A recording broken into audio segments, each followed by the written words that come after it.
I was found unconscious on my kitchen floor. The hospital called my daughter, who replied, "It's my weekend away." When she came, her face went pale, and a scream tore from her throat because I wasn't alone. Don't forget to subscribe to the channel and comment where you're watching from. The wilted daisies on my nightstand had been white once.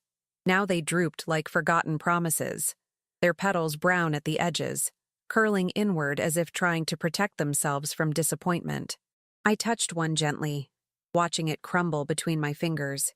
How fitting. The hospital room smelled of disinfectant and other people's grief, but I had grown used to it over the past week. 7 days of staring at these beige walls. 7 days of waiting for a familiar face that never came. The nurses were kind enough. Dora, the young one with freckles, had brought me these flowers from the hospital garden on Tuesday. "Every room needs something alive," she'd said, not knowing how ironic her words would prove to be. My reflection in the bathroom mirror this morning had shown me a stranger. At 68, I'd always prided myself on maintaining some dignity in my appearance, but a week of hospital gowns and sleepless nights had stripped away that last pretense. My silver hair hung limp against my skull, and my cheekbones jutted out more sharply than I remembered. The woman staring back at me looked fragile, discarded, but appearances, I'd learned, could be deceiving. I settled back into the uncomfortable chair beside my bed and pulled out the small notebook I'd requested from the gift shop. The pen felt heavy in my hand, heavier than it should have, considering what I was about to write. Outside my window, families hurried past in the parking lot, their arms full of flowers and balloons, rushing to comfort their loved ones. My phone had remained silent. The memory of waking up on my kitchen floor still felt surreal. One moment I'd been preparing dinner, pot roast, the way Samuel used to like it, though he'd been gone 3 years now, and the next, I was staring at fluorescent lights while paramedics asked me questions I couldn't quite answer. The doctor said it was a combination of dehydration and medication interaction. Nothing serious, he'd assured me. Just my body's way of telling me to slow down. They'd needed an emergency contact. I'd given them Lori's number without hesitation, my daughter who lived just 45 minutes away in her pristine suburban home, the same daughter who used to crawl into my lap during thunderstorms, who'd made me Mother's Day cards with crooked letters that spelled out "World's Best Mom." I'd heard the nurse make the call. Her professional tone had been gentle but urgent. "Ms. Perez, this is Mercy General Hospital. Your mother, Elizabeth Perez, was brought in this morning. She's stable, but we'd recommend that family members—" The response had been brief. So brief that even I, lying in my hospital bed 20 feet away, could hear my daughter's voice through the phone. "This is our weekend away. Can't this wait until Monday?" The nurse had paused, clearly taken aback. "Ma'am, your mother is alone and—" "She's fine, isn't she? Not dying?" Lori's voice had that clipped efficiency she'd perfected over years of running her real estate business. "Well, no, but then Monday will be fine. We've had this trip planned for months." The line had gone dead. The nurse had approached my bed with the kind of carefully neutral expression medical professionals must practice in mirrors. "Your daughter sends her love," she'd said. The lie delivered so smoothly it might have been believable to someone who hadn't just heard the conversation. I'd simply nodded and turned toward the window. That was 7 days ago. 7 days of meals on plastic trays. 7 days of watching game shows on a television mounted too high on the wall. 7 days of declining calls from well-meaning neighbors who'd heard about my episode through the neighborhood grapevine. I'd told everyone the same thing. My family was handling everything. No need to worry. The truth was more complicated. Lori had built her life like a house of cards. Beautiful to look at from the outside, but entirely dependent on everyone else staying perfectly still. Her marriage to Christopher, her successful real estate career, her image as the devoted daughter and mother, it all required a very specific narrative. And in that narrative, having a mother collapse alone in her kitchen didn't fit the script. I opened the notebook to a fresh page and began to write. "My dearest Lori, by the time you read this, you'll have found the flowers. Dora brought them to me on Tuesday. She said every room needs something alive. I've been thinking about that word. Alive. What does it mean to be alive when the people who are supposed to love you treat you like an inconvenience?" I paused, my pen hovering over the paper. Through the thin hospital walls, I could hear a family in the next room. Laughter, crying, the gentle murmur of people who cared about each other. The sound made my chest tighten. You used to bring me flowers when you were little. Dandelions from the yard, usually, their stems crushed in your small fist. You'd present them to me like they were roses, and I'd put them in my best vase and tell you they were the most beautiful flowers I'd ever seen. Because they were. Not because of what they looked like, but because of the love behind them. The door to my room opened, and Glenn stepped in with his usual kind smile.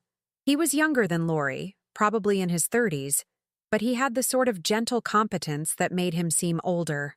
"How are we feeling today, Mrs. Perez?" he asked, checking the chart at the foot of my bed. "Ready to go home," I said, closing the notebook. "Well, that's what I came to talk to you about. Your blood pressure is stable, and all your tests came back normal. We can discharge you this afternoon if you'd like."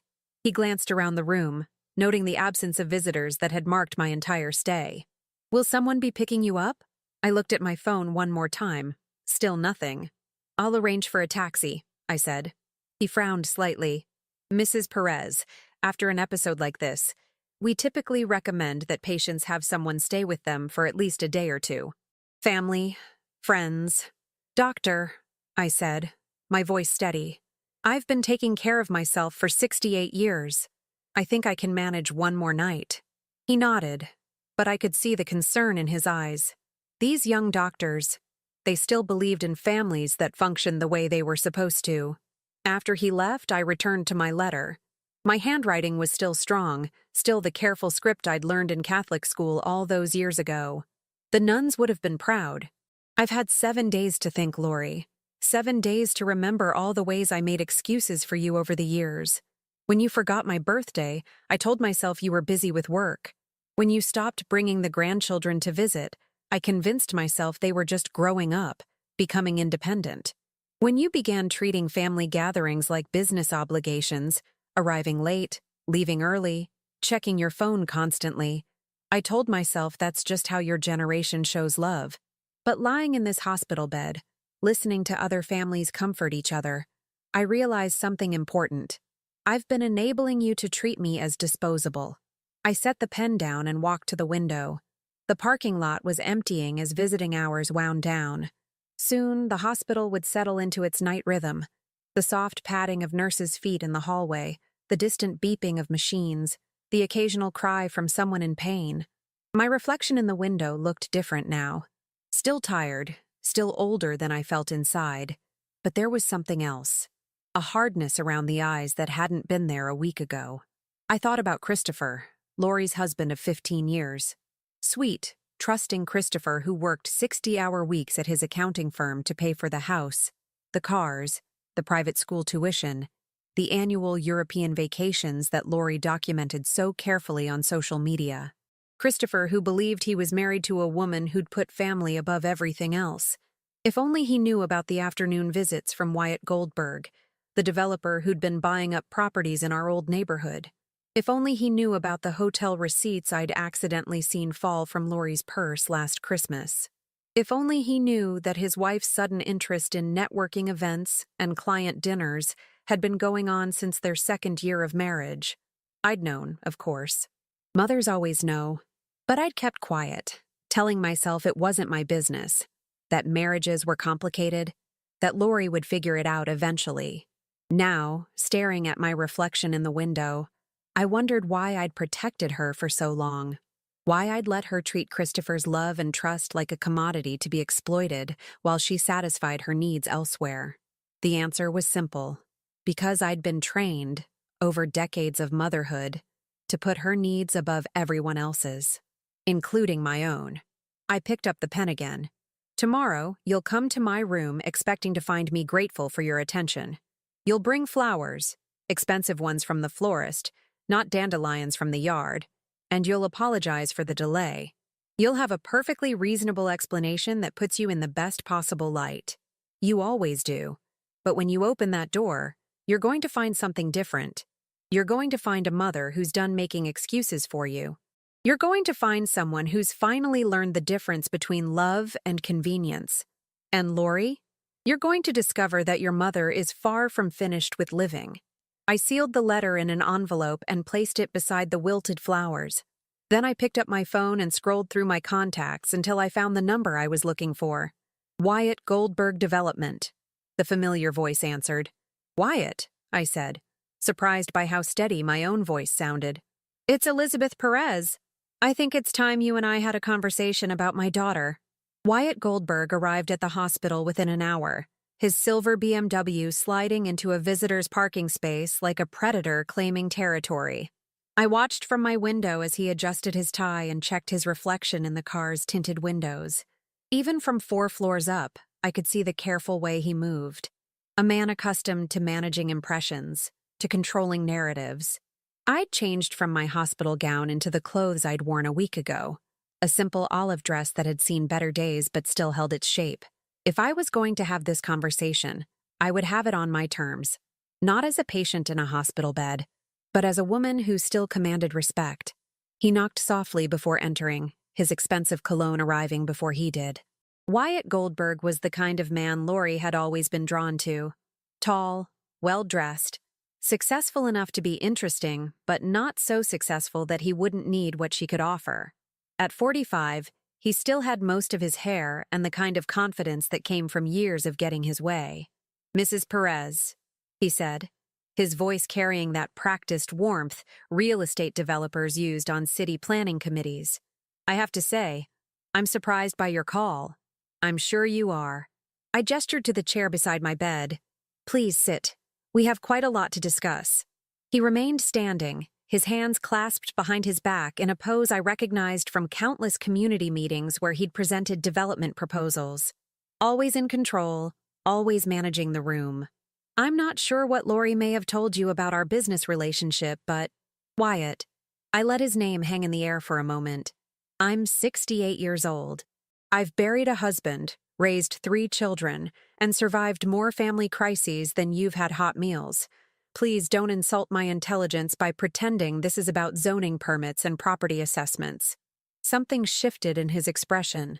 The professional mask slipped slightly, revealing the calculation underneath. What exactly do you want? He asked. I opened the drawer of my bedside table and pulled out a manila folder, one I'd had delivered from my home office yesterday along with several other documents. I want you to understand that I know exactly what you've been doing with my daughter, and more importantly, I want you to understand what I'm going to do about it. His jaw tightened. Mrs. Perez, whatever you think you know, the Marriott on Riverside Drive, room 237, every Thursday for the past 8 months. I kept my voice conversational, as if we were discussing the weather. Before that, it was the Hampton Inn on Oak Street, but you upgraded when your business started doing better. Lori always did have expensive tastes. Wyatt sat down heavily in the chair. The predator confidence was evaporating, replaced by the look of a man who just realized he was the prey. You hired a private investigator, he said. I almost smiled. I didn't need to. My daughter has always been careless when she thinks no one is watching. Hotel receipts in her purse when she came for Christmas dinner. Text messages left open on her phone when she asked me to hold it while she used the bathroom. Credit card statements she forgot to collect from my mailbox when she was handling my finances last year. The folder contained photographs. Not the kind that would satisfy a divorce attorney, but enough to make Lori's afternoon activities undeniably clear. Wyatt entering the hotel, Lori arriving 10 minutes later. The two of them leaving separately, but with the satisfied look of people who'd gotten exactly what they came for. What do you want from me? His voice had lost its polish. I want you to understand something about consequences, I said. My daughter has spent 15 years lying to a good man. She's taken his love, his money, his trust, and she's used all of it to fund a lifestyle that includes you. Christopher works himself to exhaustion to pay for a house, cars, private schools, vacations, all while his wife spends her afternoons in hotel rooms with a man who's been systematically buying up our old neighborhood to tear it down for strip malls. Wyatt flinched. He'd clearly hoped I didn't know about his development plans for the area where I'd raised my children. Christopher deserves to know the truth, I continued. Not because I'm vindictive, but because he's a human being who's been made a fool of for far too long. And what about Lori? There was something almost pleading in his voice now. This will destroy her marriage, her reputation. Her business depends on lying. The words came out sharper than I'd intended, but I didn't soften them. Lori has built her entire life on managing perceptions instead of dealing with reality. Her marriage, her career, her relationship with me, it's all about maintaining an image that serves her needs. I stood and walked to the window, looking down at the parking lot where families still came and went, still rushed to comfort their loved ones. Do you know she didn't come to see me for 7 days? Her mother collapses in her kitchen, gets rushed to the hospital, and she can't be bothered to cancel a weekend trip. She mentioned she was traveling with Christopher? I turned back to face him. Or were you planning to be otherwise occupied that weekend? His silence was answer enough. Here's what's going to happen, Wyatt. You're going to end this affair. Today. You're going to stop buying properties in my old neighborhood. Yes, I know about the Baker house and the Hendersons' place. And I know you're using Lori's real estate connections to pressure people into selling below market value. And you're going to disappear from my daughter's life completely. And if I don't? I opened the folder wider, revealing additional documents underneath the photographs. Bank records, email printouts, a detailed timeline of property acquisitions that coincided suspiciously with Lori and Wyatt's relationship milestones. Then Christopher gets everything. The hotels, the timing, the pattern of purchases, the emails where you and Lori discuss using her marriage connections to facilitate your business deals, all of it. Wyatt leaned forward, studying the documents. I could see him calculating, trying to figure out how I'd gathered so much information while lying in a hospital bed. The internet is a wonderful thing, I said, as if reading his thoughts. Amazing what you can accomplish with a laptop and too much time on your hands. Lori always underestimated technology. She thought deleting text messages was enough, never realizing that phone companies keep records. She thought using her maiden name at hotels provided anonymity, never considering that credit cards create paper trails. You could destroy both of us with this, he said quietly. I could. The question is whether I need to. He was quiet for a long time, staring at the folder's contents. Finally, he looked up at me with something that might have been respect. What about you? He asked. Don't you care what this does to Lori? I thought about the 7 days I'd spent in this room, waiting for a daughter who never came. I thought about the years of excuses I'd made for her, the ways I'd protected her from the consequences of her choices. I thought about Christopher, working late again tonight, believing he was married to a woman who valued family above everything else. I care about what she's become, I said, but I care more about what she's done to other people in the process. Wyatt closed the folder and stood up. I'll end it. The affair, the property deals, all of it. Today. He paused at the door. For what it's worth, Mrs. Perez, I'm sorry about the hospital situation. That was exactly who my daughter is, I said. The only difference is that now I'm done pretending otherwise. After he left, I sat back down and picked up my pen. There was more to add to Lori's letter. Wyatt Goldberg came to see me today. Interesting man. He understood consequences much faster than I expected. But then again, he's not blinded by decades of motherly forgiveness. You'll discover soon enough that your Thursday afternoon arrangements are over. You'll probably try to blame him, to make yourself the victim of his decision. You'll tell yourself that I somehow forced his hand, that this is all my fault for interfering. But here's what you won't be able to explain away. Christopher is going to find out everything. Not because I'm vindictive, but because he deserves the truth. He deserves to make his own choices based on reality, not on the carefully constructed fiction you've been feeding him. You taught me something important this week, Lori. You taught me that love without respect is just manipulation. That family without honesty is just convenient fiction. That being a mother doesn't mean accepting whatever crumbs of attention you decide to throw my way. I paused, listening to the sounds of the hospital around me. Tomorrow morning, I would leave this place and return to my empty house. But I wouldn't be returning as the same woman who'd collapsed on her kitchen floor a week ago. That woman had died here, in this sterile room, surrounded by wilted flowers and unanswered phone calls. The woman writing this letter was someone else entirely. The taxi ride home cost $37, money I could afford, unlike the woman I'd been pretending to be for my daughter's convenience. As we pulled into my driveway, I noticed Sadie from next door peeking through her curtains.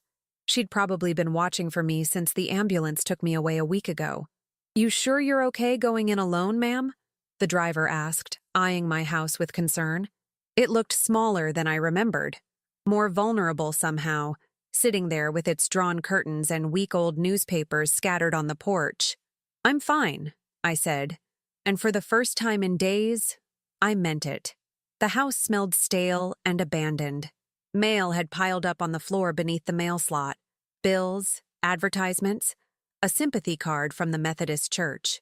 I gathered it all and carried it to the kitchen, where the evidence of my collapse still remained. The pot roast ingredients I'd never gotten to cook, now spoiled and rank in the refrigerator. The wooden spoon I'd dropped, still lying beside the counter where I'd fallen. I cleaned methodically, finding comfort in the familiar rhythm of restoring order. By evening, the house looked like itself again, but I felt like a stranger in it. 7 days in that hospital room had changed something fundamental about how I saw this space. The home where I'd raised 3 children, where I'd grieved my husband, where I'd been planning to age gracefully in quiet solitude. Now it felt like a stage set for a play I no longer wanted to perform. My laptop sat on the kitchen table where I'd left it, its screen dark and patient. I opened it and spent the evening doing what I'd become surprisingly good at during my hospital stay: research. Not the casual browsing of someone with too much time, but the focused investigation of a woman with a mission. Christopher's accounting firm had a website with staff photos. There he was, smiling professionally in his olive suit, the same gentle expression he'd worn at family dinners for 15 years. Underneath his picture, a brief bio mentioned his volunteer work with the local literacy program, his marathon running for charity, his dedication to serving clients with integrity and transparency. The irony was almost cruel. I found Lori's real estate website next. Her professional headshot had been updated recently. She looked polished, successful, with the kind of confident smile that sold million-dollar properties. The testimonials praised her dedication to family values, her understanding of what home really meant, her ability to help families find their perfect sanctuary. Lori Perez helped us find not just a house, but a place where our children could grow up surrounded by love and stability, read one review.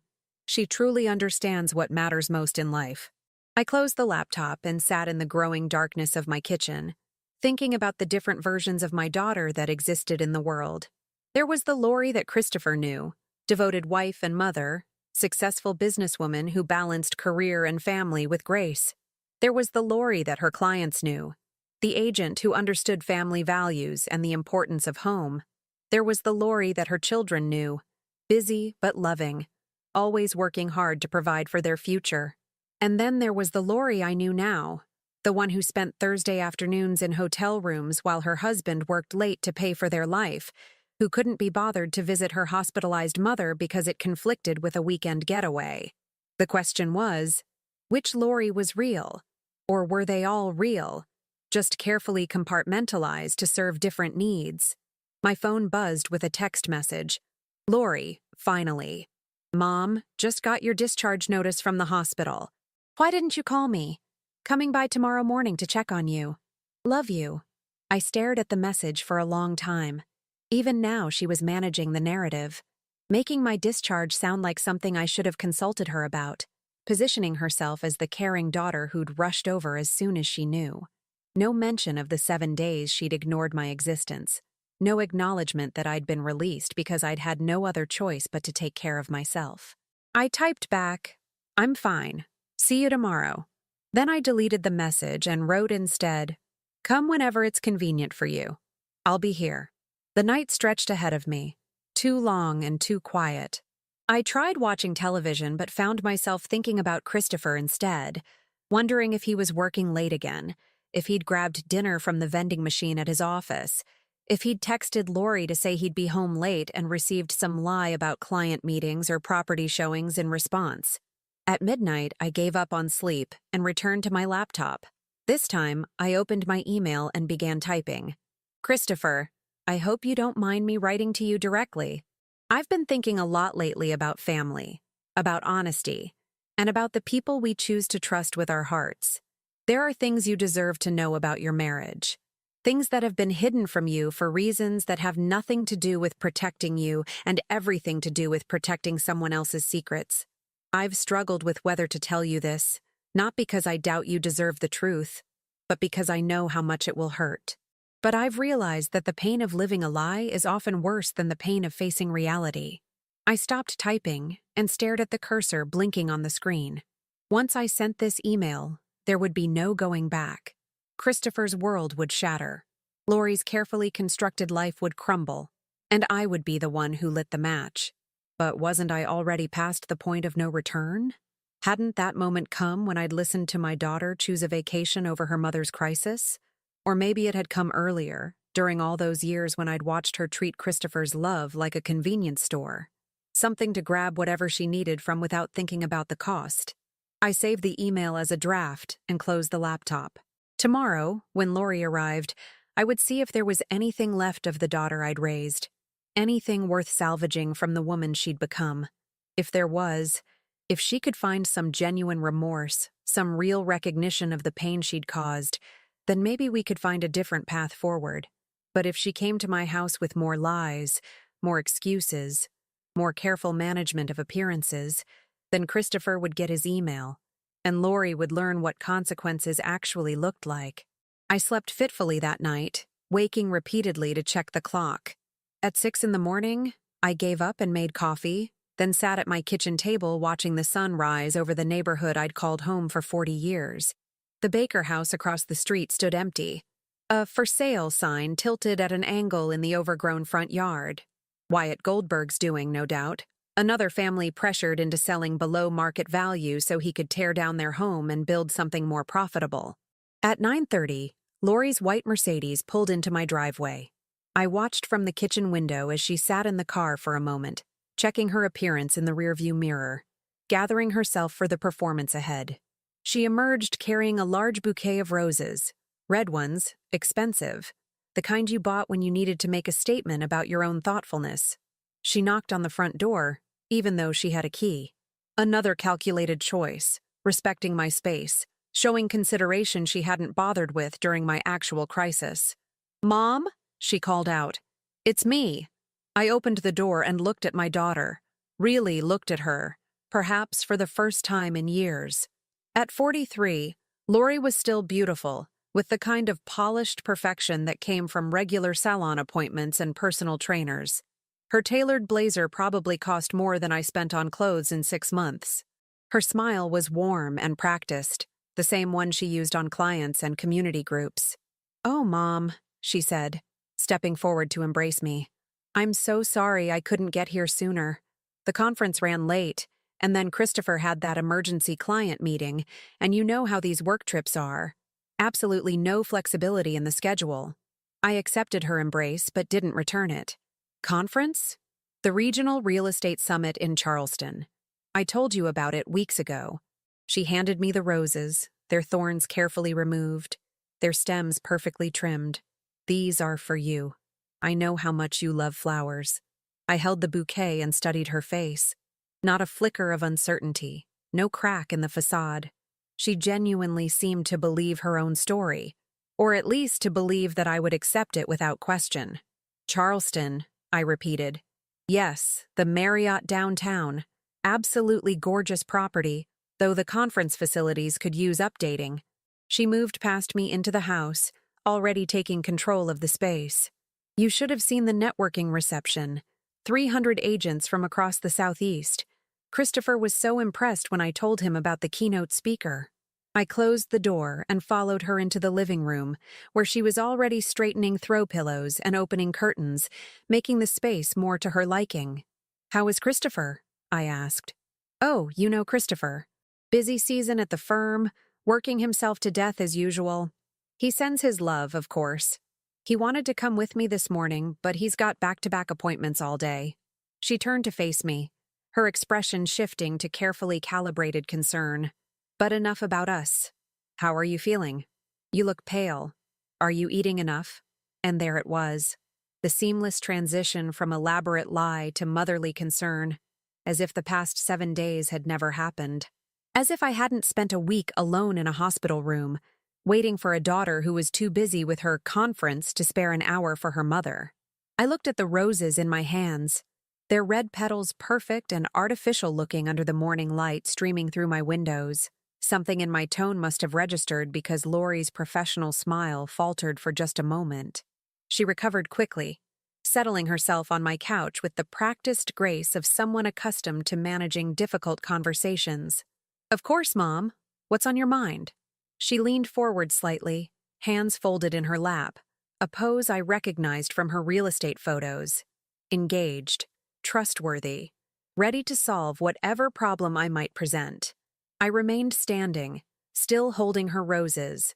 They felt heavy in my hands, weighted with expectation and performance. "Tell me about your conference," I said. "What about it?" A small line appeared between her eyebrows. "The Marriott in Charleston, the keynote speaker, the 300 agents." I kept my voice conversational, curious rather than confrontational. "It sounds like it was quite an event." It was, very productive. I made some excellent contacts for the firm. She was regaining her confidence, settling back into the familiar rhythm of managing information. "Why do you ask?" "Just interested in your work. You know how much I've always supported your career." This was true, and we both knew it. I'd watched her children when she had weekend showings. I'd attended her awards dinners when Christopher was traveling. I'd celebrated every milestone, every success, every moment of recognition she'd earned in the competitive world of real estate. "I know you have, Mom, and I appreciate it more than you know." Her voice softened, taking on the warmth she reserved for moments when she needed something from me. "That's why I felt so terrible about not being able to visit sooner. But you understand how these industry events work. They're so important for maintaining relationships." "Relationships?" I repeated.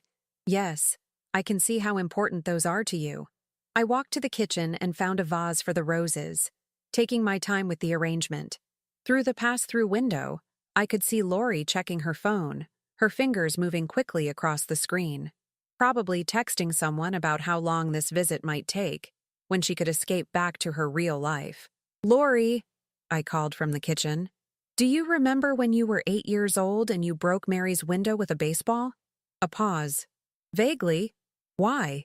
"You came running into the house, crying, convinced you were going to jail." I filled the vase with water, watching the roses settle into their new arrangement. "I told you that accidents happen, but what mattered was telling the truth and making it right." "Mom, I'm not sure what this has to do with..." "So we walked over to Mary's house together, and you apologized. You used your allowance to help pay for the new window. Do you remember what I told you afterward?" Another pause. Longer this time. "Not really. I told you I was proud of you. Not because you broke the window, that was careless, but because when it mattered, you chose honesty over convenience. You chose to do the right thing even when it was hard." I carried the vase back to the living room and set it on the coffee table between us. The roses looked artificial in the morning light. Too perfect. Too carefully arranged. "That's a nice memory, Mom. But I'm not sure why." "I've been thinking about that little girl a lot lately," I said, sitting down across from her for the first time. Wondering what happened to her. Wondering when she decided that truth was less important than convenience. Lori's phone buzzed. She glanced at it automatically, then back at me. "I'm sorry, what?" "Your phone. Important message?" "Just work stuff." She turned the phone face down on her lap. "Mom, you're acting strange. Are you sure you're feeling okay? Maybe the doctors discharged you too early." There it was, the deflection I'd been expecting. Turn the conversation away from her behavior and toward my mental state. Make me the problem that needed managing. "I'm feeling clearer than I have in years," I said. Clear enough to recognize when someone is lying to me. The words hung in the air between us. Lori's carefully constructed expression began to crack around the edges. "Mom, I don't know what you think. The Marriott in Charleston doesn't have conference facilities," I said quietly. "I called them yesterday. They're a boutique hotel with 47 rooms and a small restaurant. No conference center, no ballrooms, No facilities for 300 people. Lori's face went very still. There must be some confusion. Maybe it was a different Marriott. There is no regional real estate summit scheduled for this weekend in Charleston. I checked with the South Carolina Association of Realtors. Their next conference isn't until October. Mom, but you're right about one thing. The Marriott downtown Charleston is a beautiful property. I can see why you'd choose it for a romantic weekend getaway. The color drained from Lori's face. She opened her mouth, then closed it, then opened it again like a fish gasping for air. I don't know what you think you know, but I know about Wyatt Goldberg. The name hit her like a physical blow. She actually flinched. I know about the Thursday afternoon meetings at the Riverside Marriott. I know about the property deals you've been facilitating for him, using your marriage connections to pressure families into selling below market value. Lori stood up abruptly, her phone clattering to the floor. How dare you spy on me? How dare you? How dare I what? Care about my son-in-law? Care about the man who's worked himself to exhaustion for 15 years to give you everything you wanted while you've been— Stop. Lori's voice was sharp, desperate. Just stop. You don't understand the situation. Christopher and our marriage is complicated. These things happen in marriages. People grow apart. They find connections elsewhere. It doesn't mean what? That you're a liar? That you're a fraud? That you've been stealing 15 years of that man's life? I'm not stealing anything. Christopher is happy. He has a beautiful home, successful wife, healthy children. He has a lie. I stood up, facing her across the coffee table with its arrangement of perfect, expensive roses. He has a wife who views his love as a credit line to be maxed out while she gets her real needs met elsewhere. Lori was breathing hard now, her professional composure completely shattered. You don't know what you're talking about. Marriage isn't some fairy tale, Mom. People have needs. They make compromises. Christopher knows I work long hours. He knows my business requires— Does he know you've been sleeping with Wyatt Goldberg since your second year of marriage? The question hit like a slap. Lori actually stepped backward, her hand going to her throat.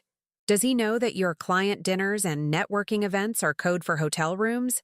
Does he know that the woman he trusts to manage your family's finances has been helping her lover manipulate property values in our old neighborhood? Stop it. Lori's voice was barely a whisper. Does he know that when his mother-in-law collapsed and was rushed to the hospital, his devoted wife couldn't be bothered to cancel her adultery weekend to show basic human decency? Stop it! The shout echoed through my small house, followed by a silence so complete I could hear the grandfather clock in the hallway ticking away the seconds. Lori stood frozen in my living room, her chest heaving, her carefully applied makeup smeared with tears I hadn't seen her shed. You want to know what I know? I walked to the kitchen and returned with my laptop, opening it on the coffee table. I know everything, Lori. Hotel receipts, credit card statements, text messages, emails discussing your arrangements with Wyatt, photos of you entering and leaving hotels on days when you told Christopher you were showing properties across town. I turned the screen toward her. She stared at it for a long moment, then sank back down onto the couch as if her legs wouldn't hold her anymore. How long have you known? She whispered. I've suspected for years. I've had proof for months. I've had enough evidence to destroy your marriage and your career for 6 months.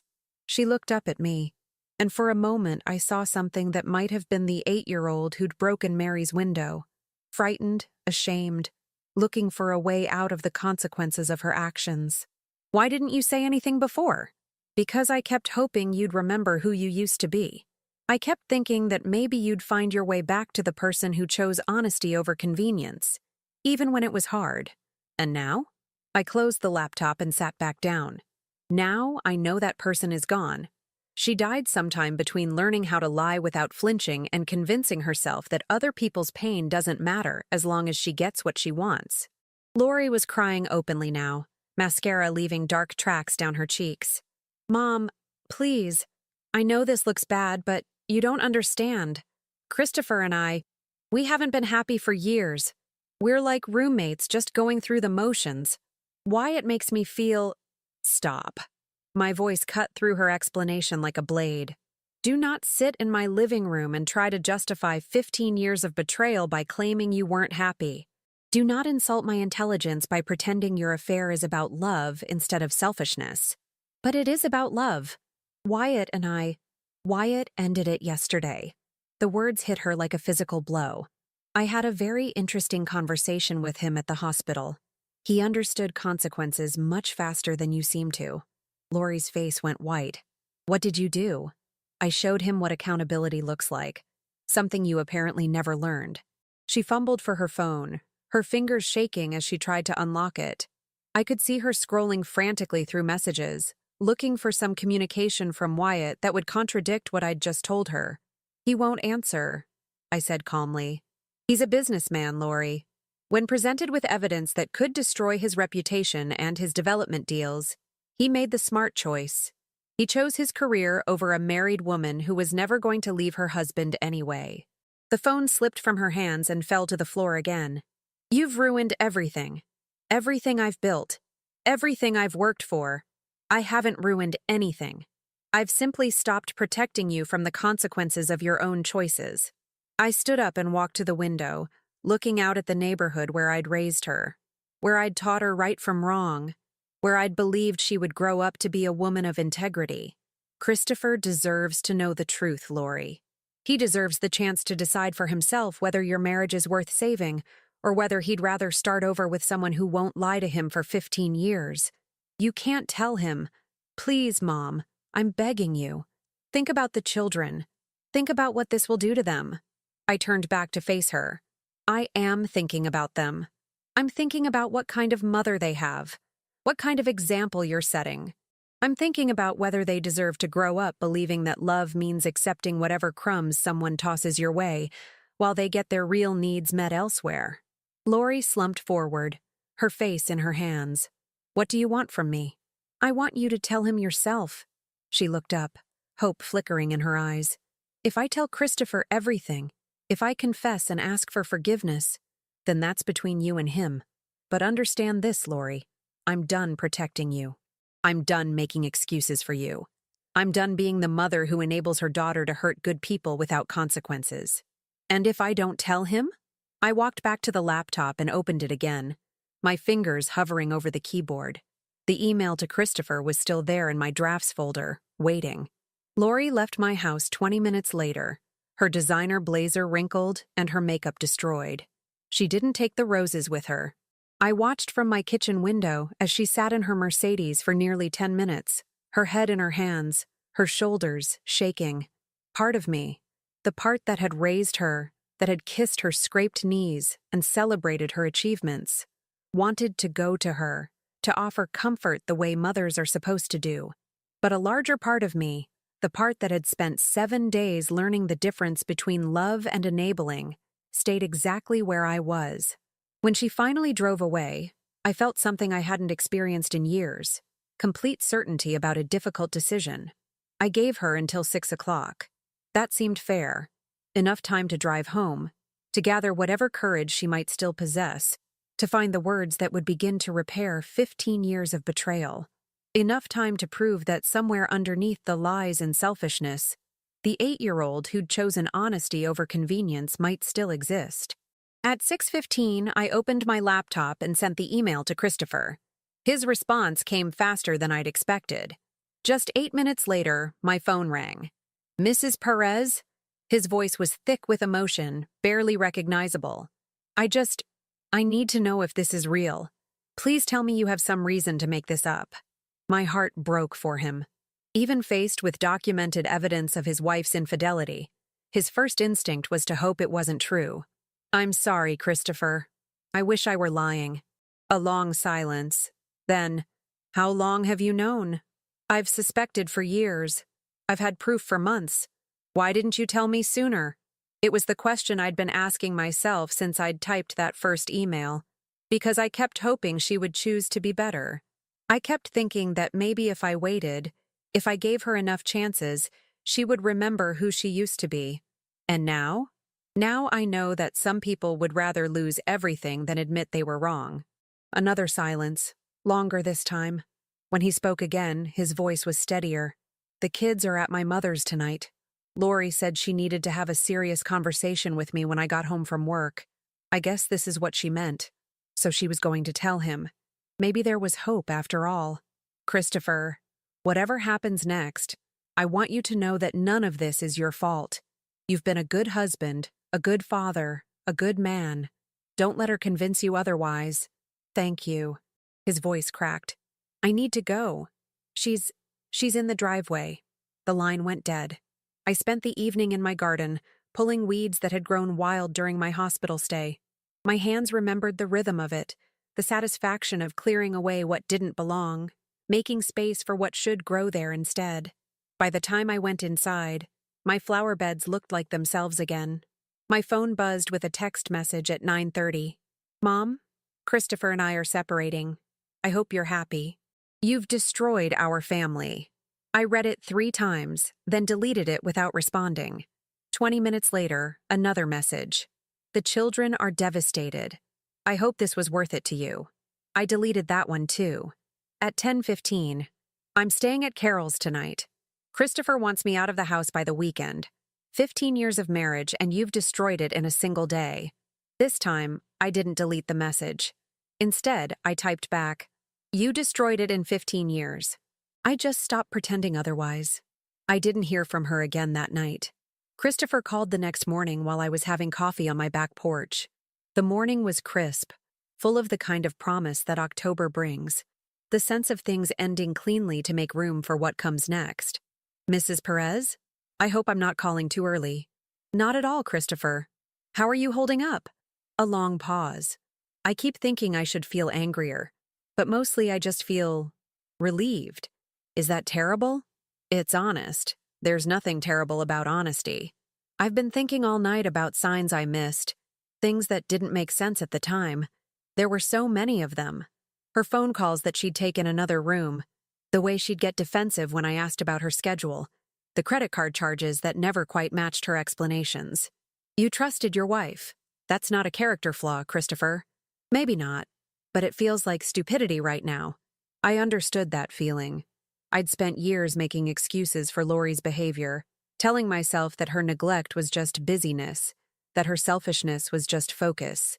We'd both been guilty of loving someone so much that we'd ignored who they actually were. What happens now? I asked. I'm filing for divorce. My lawyer says the adultery evidence will help with custody and property division. Lori's already talking about mediation, trying to keep this quiet. Protecting her reputation, even now. Of course she was. Image management had always been Lori's first priority. The kids are taking it hard, Christopher continued. They keep asking if there's a way to fix it, if Mommy and Daddy can work things out. I don't know how to explain to them that some things can't be fixed. You tell them the truth, in age-appropriate ways. You tell them that sometimes adults make choices that hurt the people they love, and when that happens, there are consequences. Like Mary's window? The reference surprised me. You remember that story? Lori told me about it once, years ago. She said it was the day her mother taught her that honesty matters more than convenience. I thought it was sweet at the time. Now, his voice trailed off. Now you know she learned the lesson, but chose to forget it. Yeah. We were quiet for a moment.